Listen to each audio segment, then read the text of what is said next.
নমস্কার বন্ধুরা, জবজেনেক্স ইউটিউব চ্যানেলে আপনাদের প্রত্যেককে স্বাগত। ডিএ নিয়ে অত্যন্ত গুরুত্বপূর্ণ একটি আপডেট। প্রথমেই দেখতে পাচ্ছেন বকেয়া ডিএ নিয়ে তথ্য সংগ্রহ শুরু।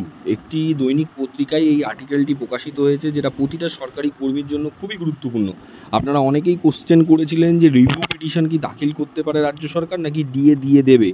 সেই আপডেটটাই কিন্তু এই নামি দামি পত্রিকায় উঠে এসেছে। বিস্তারিত জানার আগে আপনাদের বলবো, অবশ্যই ভিডিওটি লাইক করে অনেক অনেক শেয়ার করুন সকলের কাছে। রাজ্য সরকারি কর্মীদের বকেয়া মহার্ঘ ভাতা দেওয়া সংক্রান্ত আগাম প্রস্তুতি সেরে রাখতে চাইছে নবান্ন। সুপ্রিম কোর্টের অন্তর্বর্তীকালীন নির্দেশ রয়েছে বকেয়া মহার্ঘ ভাতা ডিএ অন্তপক্ষে 25% মিটিয়ে দেওয়া। সূত্রের খবর, প্রশাসনিক প্রথম পদক্ষেপ হিসাবে কতজন মহার্ঘ ভাতা পাবেন তার সংখ্যা নির্ধারণ করার প্রস্তুতি শুরু হয়ে গিয়েছে।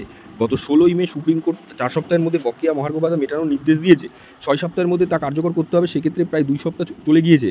সুপ্রিম কোর্টের নির্দেশ মেনে সময়ের মধ্যে ডিএ দিতে গেলে আগামী প্রস্তুতি সেরে রাখতে হবে বলে মনে করছেন প্রশাসনের শীর্ষকর্তারা। এ বিষয়ে চূড়ান্ত প্রশাসনিক সিদ্ধান্ত না হলেও কর্মীদের চাকরির তথ্য তৈরি রাখা হচ্ছে। বর্তমানে চাকরি এবং অবসরপ্রাপ্ত সব মিলিয়ে নির্দিষ্ট সংখ্যা জানা, পাশাপাশি কে কত টাকা বকেয়া হিসাব আপাতত পাবেন তার হিসাব তৈরির কাজ শুরু হয়ে গিয়েছে।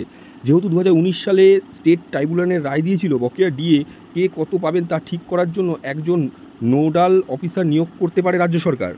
কারণ কর্মীদের ক্ষেত্রে সংশ্লিষ্ট দপ্তর থেকে বেতন হয়, কিন্তু পেনশনারভোগীদের ক্ষেত্রে বেতন হয় ট্রেজারি বা অথবা নির্দিষ্ট ব্যাংক থেকে। প্রশাসনিক সূত্রের খবর, সুপ্রিম কোর্টের অন্তর্বর্তীকালীন রায় মানতে হবে রাজ্য।